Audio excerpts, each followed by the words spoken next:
for the bets of the day, I'm going to give you two and one bonus one. All right, here are the two that I really like.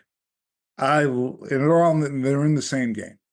So I really like the Pacers giving 2.5 to the Bulls tonight. This is a revenge spot for the Pacers. They lost in overtime a week ago to the Bulls, 132-129. But more than that, I feel like this team is starting to score again. They kind of got into a funk when Halliburton got hurt. You know, the trade for Siakam and 3-point variance went way down. The percentage went way down. The scoring went from first in the league to sixth in the league. But they've kind of come back to life over the last few games. You know, they put up 145 in a loss to the Lakers. They scored on Monday night 133 against the Clippers. They scored 123 against the Warriors, 122 against the Pistons. Pacers team total tonight is 118.5. I like them going over that mark against this Bulls team that isn't a great defensive team that gives up a good amount of points. I think they're going to hit that. I think they're going to cover. They're giving 2.5. I think they're going to win this one going away. So those are my bets for the day. My bonus bet is I know Cleveland's still without Mitchell, but they're playing Charlotte. Charlotte's been pretty terrible. I think they've kept one game within 10 over the last 10 games. They just got crushed by Cleveland. You might say, oh, this is a revenge spot. They just don't care anymore. Charlotte doesn't care anymore. There is no revenge spot. They packed the bags and they're already in Cancun. And Cleveland's going to kick their ass again tonight. Even Sans, Donovan Mitchell, the Garland's still playing well. Allen's playing well. Mobley's doing his thing. They're going to win going away. So they're giving 10.5. That's my bonus bet. But the one I really like, it's the Pacers. Giving 2.5. Team total 118.5. Those are my picks for the day. You're listening to They're gonna call it a hard foul. They're gonna call it a hard foul. offering in-depth analysis on all things Boston Celtics with your hosts, Jim and Mike Quigley. All right, good morning, everyone. We are coming to you not the morning after, but the morning after the Celtics huge collapse, I guess is the only way to put it, against Atlanta Hawks, up 30 points in that first half, and seen it all go away in kind of dramatic fashion, to not just lose the lead but also lose the game. And Mike, I guess I'll start off with this. I know there's been a couple of blown leads this month, and there's been a couple of blown leads when they've won the vast majority of the games since the All-Star break. I think I want to put them in separate buckets, and maybe you don't, but I thought the Milwaukee blown lead and the Cleveland blown lead, those were fourth quarter, we're going to walk it down, habits that we've seen from the Celtics before that are kind of troubling. We've seen it in the playoffs in past games where they kind of walk down a lead and then, complain to officials, and the other team gains momentum and starts making shots, and the next thing you know, we're a one-possession game in the final minutes of the game. This one was kind of, and I texted you in the second quarter saying I think Atlanta's going to come back in this thing because they were so disinterested that the Celtics got bored and just stopped playing basketball, and Atlanta was able to crawl back into it. But there were things late in the game that I think were more worrisome than losing the lead or Atlanta making a comeback and making a game. I almost expected that to happen.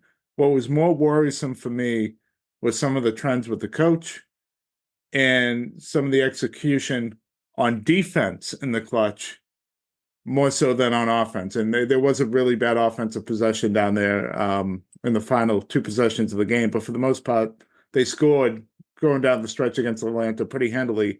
I thought the defense, and it's been a concern, I think, of late in the clutch for this particular rendition of the Celtics. So I want to get into all that, Mike. That's my opening kind of salve at this right now, and I'll hand it over to you. Well, I agree with you, Jim. But I want to focus on the offense just as much as the defense with some of the things I saw in this game that I think is part of the Celtics DNA. And I thought Brian Windhorst made a really good point that the Celtics have the fastest pace, or one of the fastest paces of play in the first quarter in the NBA. But when they're in the fourth quarter of games, they're second to last. Yeah, that's and Jason Tatum getting an 8-second violation with nobody covering him. That's ridiculous. And then Jaylen Brown dribbling the ball like 22 times and launching a three when you're down 2. What are you doing? Like, you should be in your set really quick. Why are we going into ISO sets, dribbling the clock out when we're losing?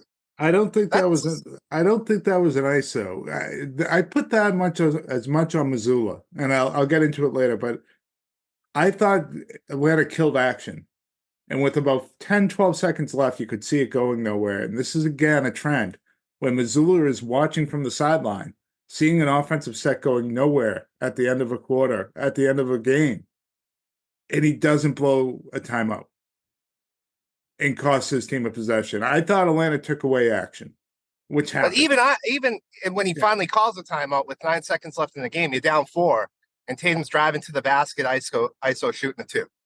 Yeah, you got to go for a 3. You got to go for a 3 there. There's so much. Yeah, it's so much stupidity with this team, and the Celtics did that entire fourth quarter, just drain clock. Their possessions, yes, they scored, but I mean, it's not going to work. And the playoffs playing this way. You have Kristaps Porzingis. You're not even posting him up. You're not even throwing him the ball. You're just relying on Tatum and Brown to go ISO, and we've seen it time and time again in close games the Celtics play this way. And to your point on Missoula, you're up 30. You use one timeout during a 34-6 run, and you use it with what? When your team's up 3?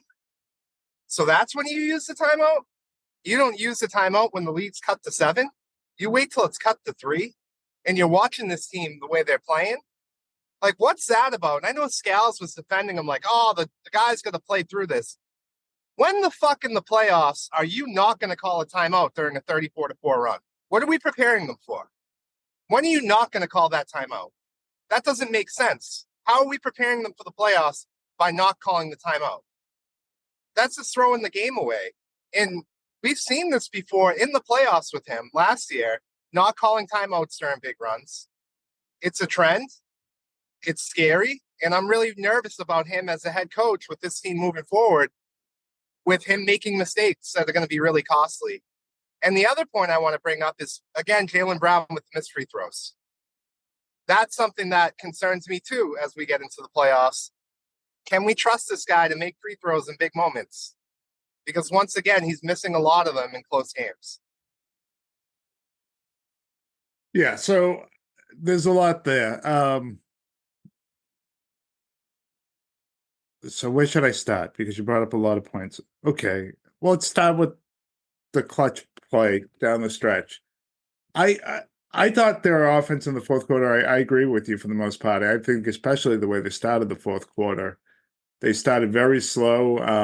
They were getting into the sets late. Yeah, the 8-second violation is just inexcusable to put yourself in that position. Whether it really was or not, it doesn't matter. The fact that you're putting yourself in that position again and again, and this isn't the first time this has happened to this team, is just, is troublesome. I was kind of glad in some ways that they were in this spot in the fourth quarter. I was glad Atlanta to come back. I wanted to see how they would respond. And again, I thought it took Jordan Springer to come into the game to give this team energy, which, when a team comes back versus you like that was disappointing to me. And kudos to Springer. I thought he performed really, really well. But I thought for the majority of the fourth quarter, it was troublesome. Now, I didn't think their late game execution was bad. I know what you're saying where it was ISO. I don't think it was as much ISO as finding matchups. It wasn't what I was used to seeing. There was a Brown play that came off a curl for a little bit of a jump shot by the foul line. Tatum got a high screen and immediately went to the basket for a monster dunk.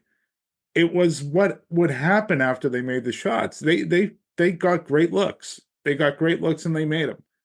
They would then Tatum fouled Murray after that monster dunk, going for a steal.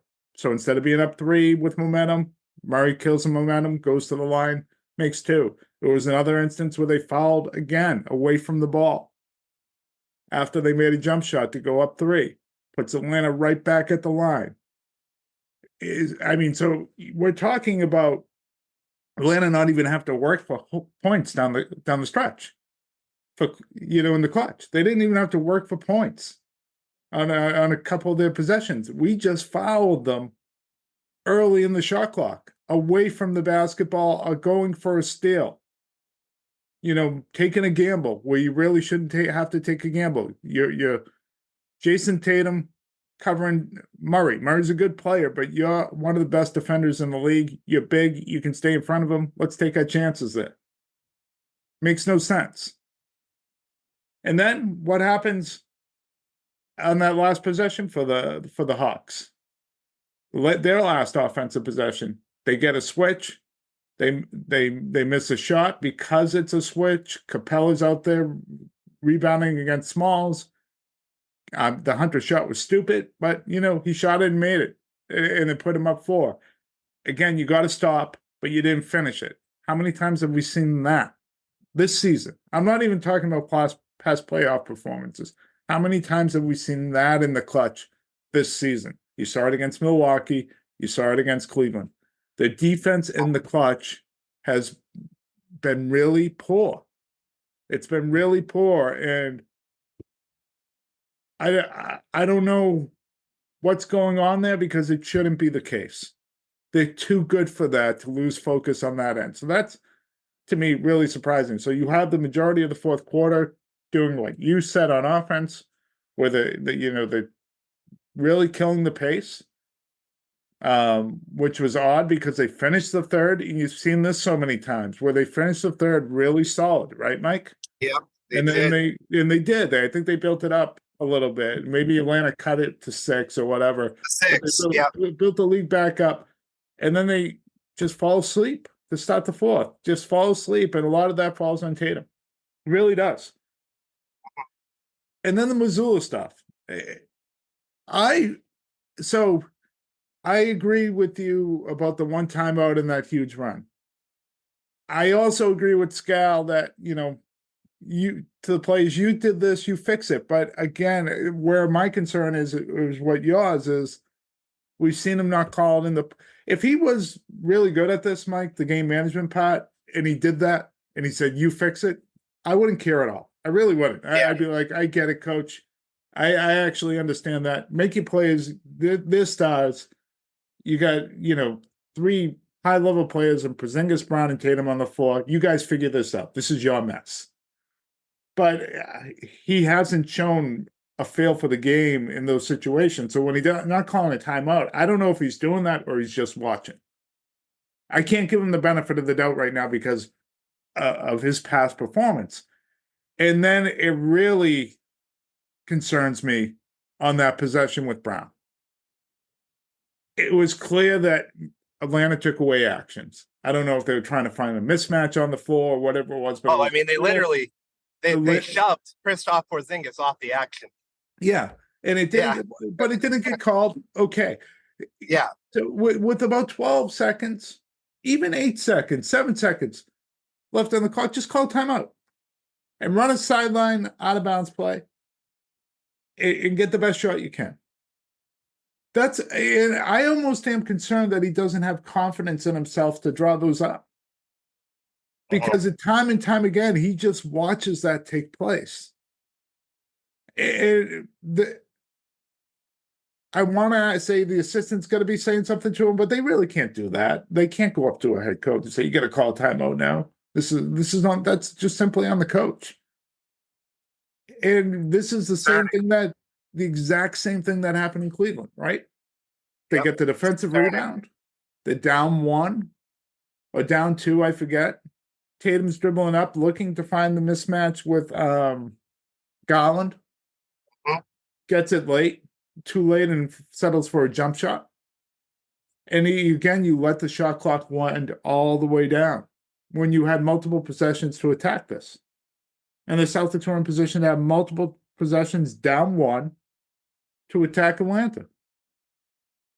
And instead, Brown misses a shot. I don't even remember what the final result. I know they didn't score, and that Atlanta. Brown took a fall away three that had no chance. And Atlanta goes down and shoots a three, and it's a 2-possession game with 10 seconds left, and the game's effectively over. So I just look at these. So the comeback, I kind of shrug my shoulders. It's March in the NBA. If you look across the league right now, it's like huge comebacks everywhere. Now, the Celtics was about 4 or 5 points bigger than what you're seeing in other spots. I mean, Milwaukee blew a 20-pointer last night and lost in double overtime to a Lakers team without LeBron. And they were at full force. Should Milwaukee panic over that? Absolutely not. No. That shit happens. It happens around the league all the time. The comeback doesn't bother me. The loss doesn't even bother me that much. It's the trends that concern me. They're not calling the timeout, the defense in the clutch, the fourth quarter execution on offense. I think the fourth quarter clutch execution in the last 2 minutes have been better in some of these games. It was okay against Milwaukee. It was okay until that Tatum possession in Cleveland. But it's the overall offense in the fourth quarter, which you hit on perfectly. So these trends, I think as we get to the playoff, those are the things that I'm looking at, and I'm kind of saying, oh, there's late game execution issues, there's coach concern issues here, and we've seen this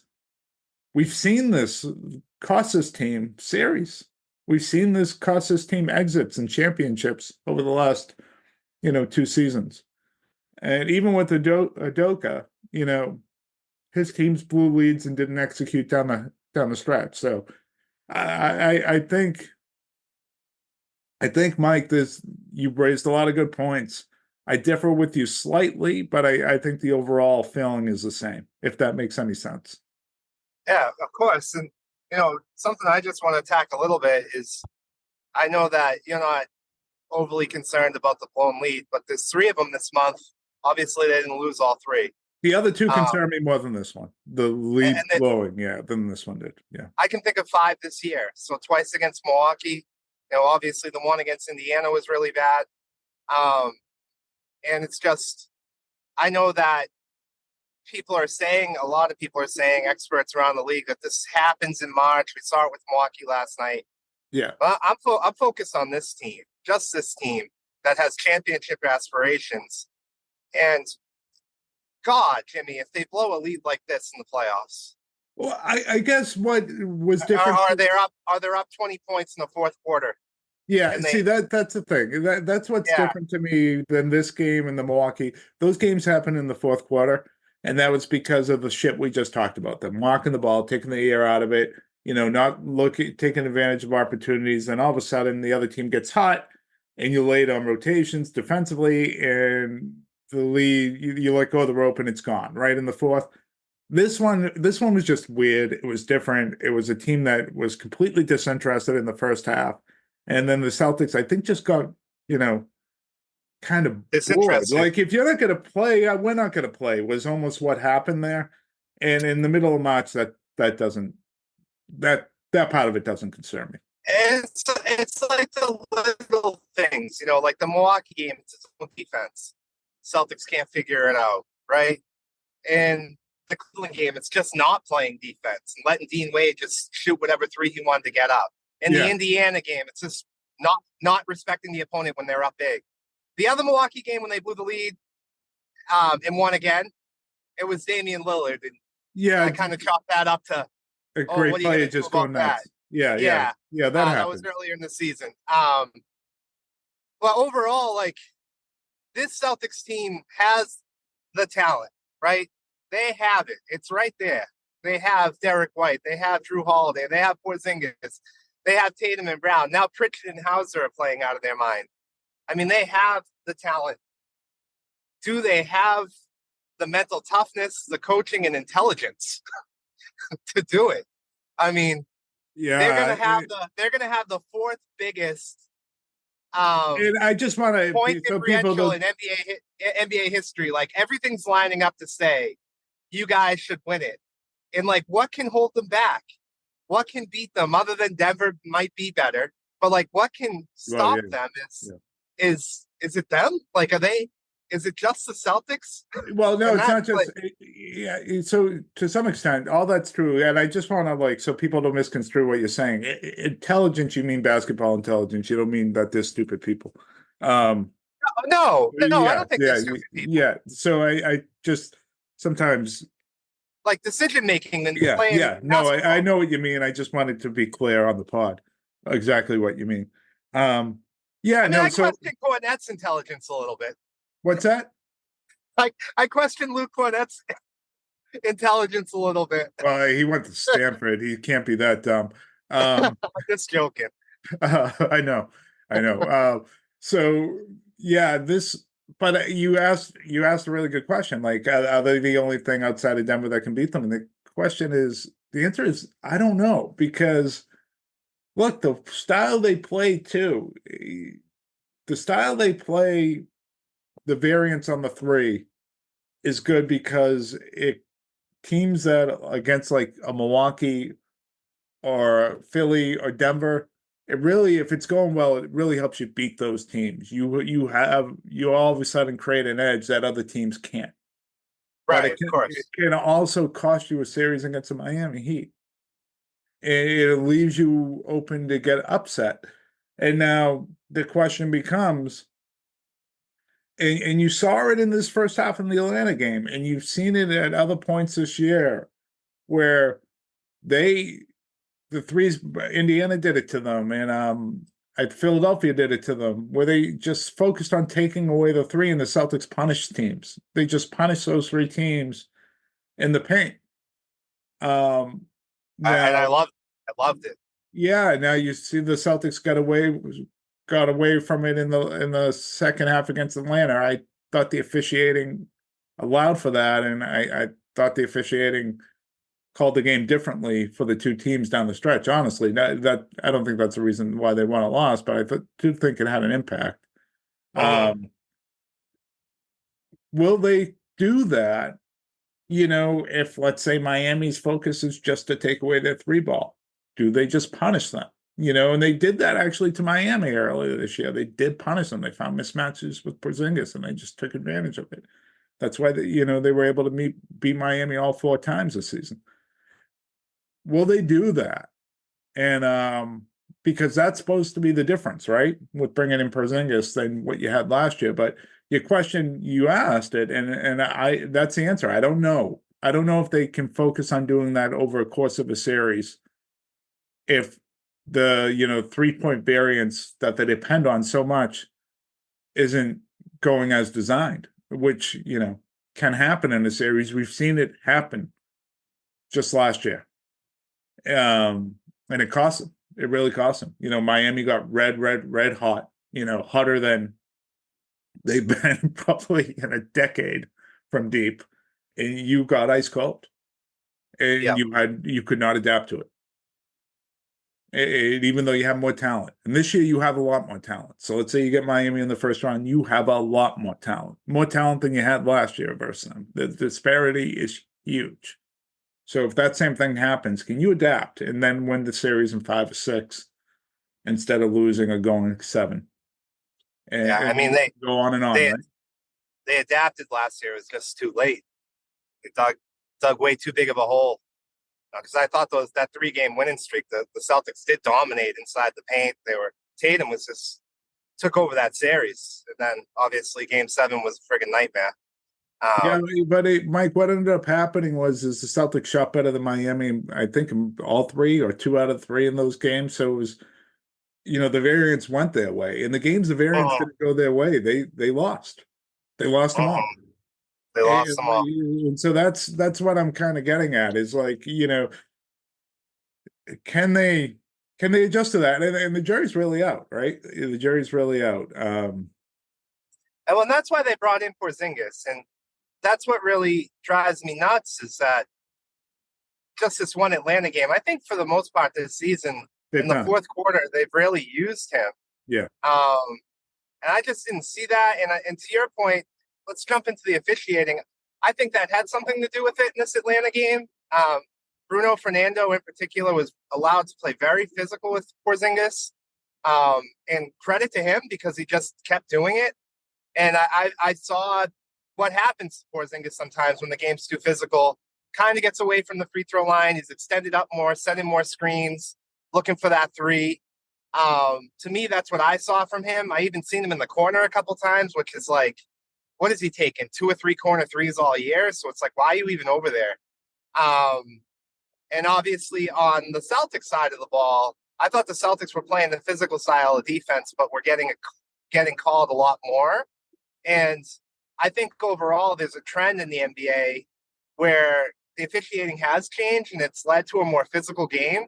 I think we're still seeing high point totals, but in my opinion, I think the physical game has been an advantage to the home team because like the crowd gets into it, the refs are human, and I think the home team doesn't always, they get a better whistle. I thought, in my opinion, the Atlanta game was a really good example of that, especially like that last Celtics meaningful possession where Porzingis was trying to get into the action to set that screen with Brown. I think they were going to try to do that 2-man game. And whoever was covering Porzingis, I actually don't think it was Fernando, literally just shoved him. It was so obvious off the spot. There was no call. They hadn't been calling it all game, and that certainly disrupted the play of the Celtics. Yeah, look, calls it way down.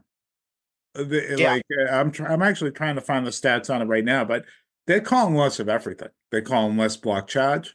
They're calling less away from the ball stuff. They're calling less illegal screens. They're calling a lot less on the ball, with the clutching and grabbing. They're calling a lot less. Now, I don't hate it. And I know you said this. You said this too. I think it kind of makes for a better product, but there is an effect, And if you look at free throws attempts that are down across the league, it really are. The 2 top teams are kind of injury explained in some way. It's the Knicks and the Sixers who've seen their free throws really drop, but the third team is the Celtics, who don't shoot many free throws to begin with. So, what's funny is the Lakers are not really impacted at all. They're never impacted. God forbid. And Milwaukee isn't impacted, although Dame's free throw rate has gotten from about 8.5 a game to 5.5 since. So they're impacted. So he's because he actually hits his free throws. But Giannis, that number hasn't changed, and Giannis is so huge. He does get fouled on almost every possession. So you can't. But I also think it's like I'm excited when I'm playing Giannis in the playoffs and he's at the line. Yeah, there's something for that, and so then you look at just individual players from the Celtics. The 2 that have really been impacted the most have lost at 2 free throws a game, or just over is right around that mark is White and Tatum. And I think for White, that's a big deal. Tatum's lost it, huh? Because I felt like Tatum was going to the free throw line more recently. Yeah, since the All-Star break, it's gone down. And the guy I thought has been impacted, and and you can where it's happening is Porzingis. I don't feel like he's getting that foul call on the post up around the foul line anymore, like he got consistently early in the season. So what's interesting about this is I feel like this is kind of how they call it in the playoffs anyways, in a lot of ways. I feel like whistles are way down, and I feel like that's why you've always had like Embiid kind of struggle because he can't adjust to that style of play, or Harden really struggle in the playoffs because they just don't have the ability because their brain is trained so much to just draw fouls. Which makes Trae Young so interesting because he has been able to adjust and play well in the playoffs, right? And yet he plays that way during the regular season. You would think that it would adversely affect him too. It hasn't, but he's also like the only guy, so he's still going to get his. So what does that mean for the Celtics? Well, you shouldn't have these clutch defensive situations be so poor. And I Mm. thought in the last game, the foul, they were, the fact that they were calling the Celtics for bumps when, Wesley Matthews is just hammering Tatum on the other end and they're not calling, which I'm fine with, but you can't call it on the other end then. Can I tell you what this He- game was missing, Jimmy? Yeah. Tommy Heinsohn. He would Yeah. have been, he would have made that game so much better. Yeah. He would have been all over it. Yeah. He would have been all, Yeah. but the Celtics, they need to be, so they need to recognize that this is how the league's calling it. And I thought they were doing this in the first half. I thought they were lazy against the Bulls with this, and then they got lazy against the Bucks in the fourth quarter with this. But they need to be physical on defense. They need to be really, really physical. They're big, strong, athletic guys. And if the officials are going to let it go, get after Yep. it. I Play think like- especially, yeah. Yeah, and the only two guys you see out of it consistently right now, I feel like, and are Holiday and Brown. And Pritchard, I should say, too. They have just been so physical on the ball. Yeah. Those three. And Tatum should be the same way. White should be the same way. Anyone that's coming into the game, it should be physical on the ball. And you saw it with Jordan Springer, right? And he gave him that spark in the fourth quarter. He was able to stop penetration, whether it was on Donovich or it was on Murray. And then he got a couple cheapies, the way they were calling it, too. I thought, he got a real couple cheapies. But He did. it's interesting. So, I wasn't sure if it was just how we felt that they were calling less, but the numbers have shown it. And it's definitely something, an onus from the league. Now, my only concern with all the officiating, the last thing I'll say on it is they've gone in this direction. I don't like switching trends mid-season. You're switching how you call them things mid-season. I think confusing But things. they have. But they have, so it's fine. It better stay in this direction come playoffs. If this all of a sudden we got into a game where it's 25 fouls being called, I'm going to lose my mind after going through this. Let me put it this way.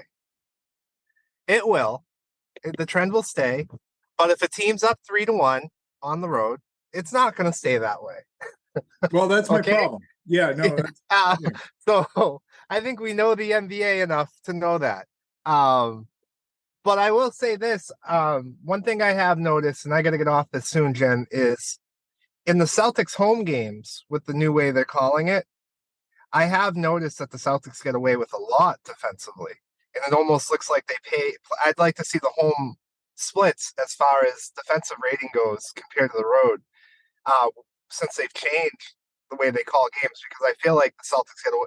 There's been a lot of possessions during this stretch post All-Star break where I'm like, oh my God, like the Celtics got away with like 4 fouls there, no call. Yeah. And my thing I hear you saying, like Tatum should play that way too. I'm okay if Tatum doesn't do it in the regular season, but like come playoff time, absolutely. And maybe this style of calling games will work to the Celtics' advantage because they're going to have home playoff throughout. So this could be, I do think that this style of calling, like if you think back to the 90s and early 2000s, the home court advantage was so much more prevalent then than it is now. We see a lot of road teams winning, I think, in the playoffs more now than we do. Higher seeds being upset more than we did back then. And I do think that was the change in the game of play and how they allowed more scoring over defense. And if they're going to call it this way in the playoffs, I think we're going to see less upsets and more like higher winning percentages at home. And obviously that could be a big benefit to the Celtics.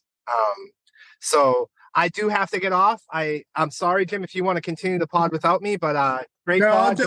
I'll just close it this way. We talk about these things on the margins because for a team like this, it's important. How they execute, how the coach reacts. But at the same time, we do acknowledge on this pod that they've only lost 3 times since the All-Star break, and they've been absolutely dominating teams. And so it's still better to be a Celtics fan than it is to be most fans today. Mike, I'll jump too. Always great talking to you. We'll talk to you all soon. All right. See ya. Thanks. Bye.